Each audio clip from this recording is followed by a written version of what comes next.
Good evening, everybody. Courtney Tyler checking in on this week's assignments with my lovely wife, Miss Kenesha Tyler. We're gonna go over some soft skills. So here we go. First question, Miss Kenesha. How can limited time impact the workplace? I can't speak for a limited time at the workplace, but I can tell you as a student, limited time for me, it makes me gear more towards procrastination. I'll wait until the last minute to finish something, and then the assignment will either be rushed or I haven't thoroughly completed it or read through the instructions. So instead of it being well thought out, it's just a compilation of a bunch of thoughts, and I just put it out there. Now, in regards to the limited time, the example that you gave, was it more towards the teacher giving you limited time, or you limit the time for yourself? It's probably more towards me giving it to myself. Okay. Because the rubric is put out there at the beginning of the semester. What I do with the time that's on me. Okay. And a scenario where the teacher gives you limited time for whatever assignment, and it's obviously not an adequate amount of time to get the project done. What does that do for you? Anxiety. Okay. How do you communicate that to your professor? Minus the low grade. Dialogue. Hey, look, you telling us about a surprise paper that's due on Friday, and it's Wednesday. I need a little more time. Absolutely. So overall, how do you adapt to when you have a time crunch, whether it's for yourself or whether it's a outside factor, as in your professor? How do you personally adapt to that? After getting over the initial anxiety, I reach out for help. Okay. I talk to you. Absolutely. Okay. That was awesome. Second question. So, opposite of what we just talked about, how can too much work impact the workplace? So how do you handle a class or a professor that gives too much at once? It's kind of similar to what we just talked about. Right. Same thing. The pressure makes the anxiety go up, and I can almost guarantee that all of it won't get done. The bulk of it will, maybe not even in a timely manner. But I would reach out and ask if there is an extension, or if there's a way around maybe combining one or two of the assignments to get everything done. But I think that too much work in the workplace, or too many assignments, is just as bad as not enough. Absolutely. And any given moment, because it happens often, even probably for me, maybe even for this class, how do you personally adapt if there's no other alternative? Like, how do you manage your workload if you get in that scenario where it's too much? I try to stay on task. I try not to wait until the last minute to get the assignments done or the work done. So what maybe we're saying it's too much. Is it really too much, or did I not properly manage my time? A lot of times, which one do you think it is? Time management. Okay. And waiting till the last minute. You got a 16-page paper due in one class, and then you got a 10-page in another. There's no way. Well, I won't say there's no way, but that's a lot of work to do in 5 days. Absolutely. Do you recall many of these scenarios happening in your collegiate career thus far? Yes. As far as too much work? Yes. Okay. How have you adapted to get to this point right now where you're you're pushing through and you're succeeding. What have you done to adapt these stresses? Again, trying to stay on task, reading ahead to kind of prep myself for what's next or what's coming up, and not letting too many of the assignments or tasks surprise me, versus again being a little prepared for it. Right. Now, have you seen a shift in your communication skills, whether it's with your professors, whether it's with your classmates, to ensure that, you know, when stuff like this comes up, like, you're able to push through it because of the growth in the communication skills or whatever skills, the networking, the problem solving? Do you feel like you've gotten better with all of these scenarios? Yes. Yeah. Because in the past I would have just stopped going. Right. Yeah. So as of recently, even after having conversations with you, it'll be go back and talk to the professors or the counselors or the academic advisors or who else to figure out a different alternative versus stopping or quitting the task. So yeah, there's a lot of growth in that aspect. Okay. Third question, just one more after this, but how can other people not doing their part impact you at school? Mm-hmm. I know you probably get this a lot with the slacker students. Mm-hmm. Like, how does it personally affect you or impact you, and what do you do to resolve that issue? What measures do you take? In the last class that I was in, the group project, there was like a group of 5 or 6 of us, and one individual didn't do their portion of it at all. And we got down to the last week, and nobody else wanted to pick up the slack except for myself and another person. So ultimately, we ended up doing all the work for that person that didn't do their portion, in addition to what we had already been assigned to do. So it's stressful because that adds to the workload that you already have, and that you weren't anticipating. Did yourself or the other lady that actually completed the project say anything to the slapper? Yes. Okay. How'd that go? He gave some excuses, and what was your approach to him? Was it abrasive? Was it like, hey, we really need you should have did your part? Like, what was your approach? passive aggressive. Passive aggressive. Mm-hmm. Yeah.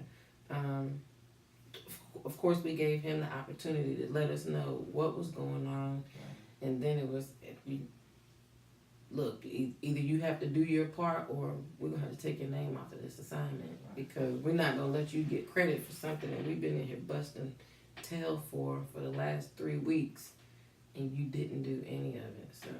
So before it became a problem, something was said. Yes. Okay.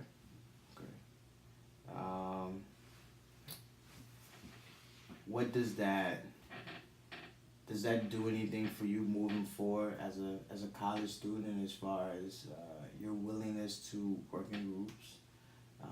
If you do work in groups, do you feel more obligated to speak up initially?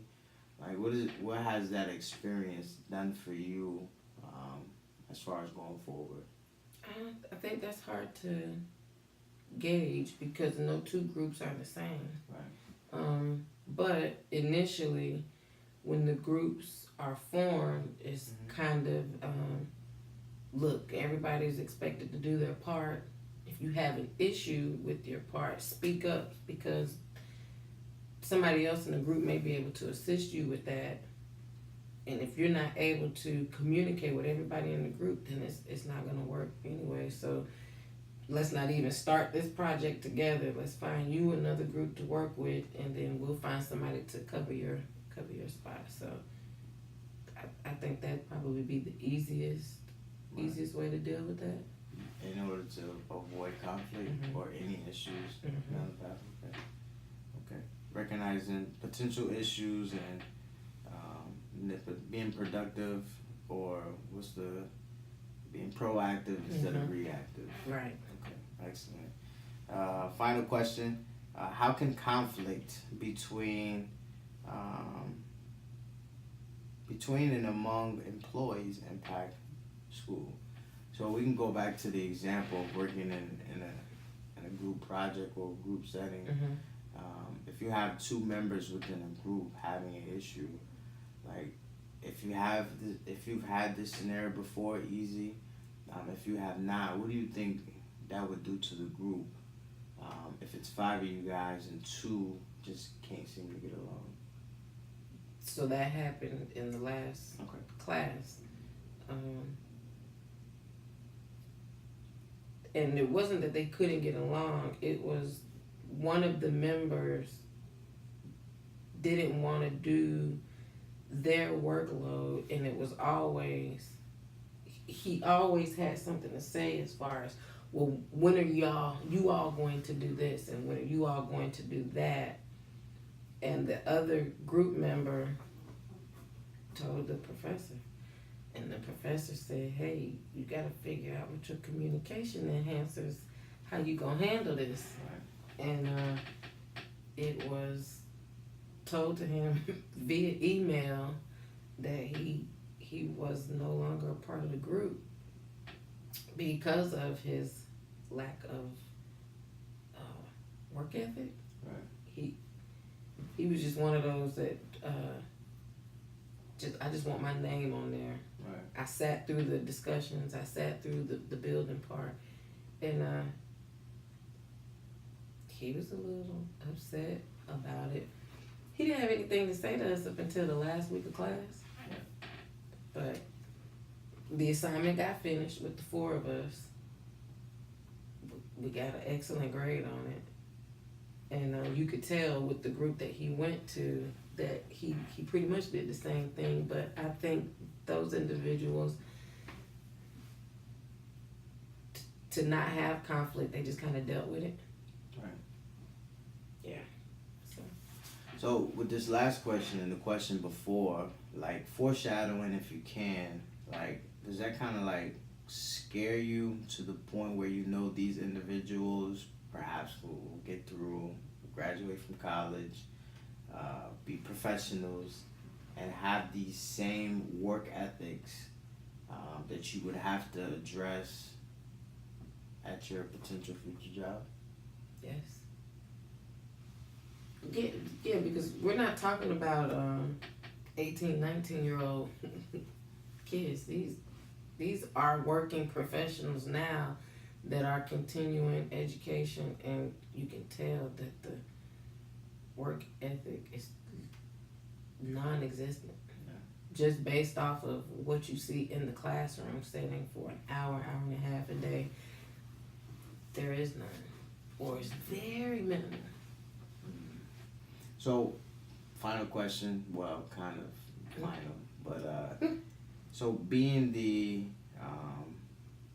older and the more polished person in your classes, what is some advice about utilizing soft skills would you give to the younger generation? Be vocal. Okay. Communicate all issues, good, bad, or indifferent. If you don't agree, come to the table, and don't be what's the right word? Don't try to change the scenario on your own. Make it a group effort where you all brainstorm to find the easiest possible way to complete the task. Okay. And still get the task done. Okay. A little followership. So, okay, this is my final question. How have you grown in your soft skills over your collegiate career up until this point? Where have you seen you have grown and identify where you probably could use a little work? Again, with the being vocal. I now don't have an issue saying I don't get it, or I need help. Or even with the time management portion. I use you a lot because you have a lot of experience with it. And going forward, I think I will use the same approach. Just you have to be vocal. If you don't ask questions, how are you going to get the answers?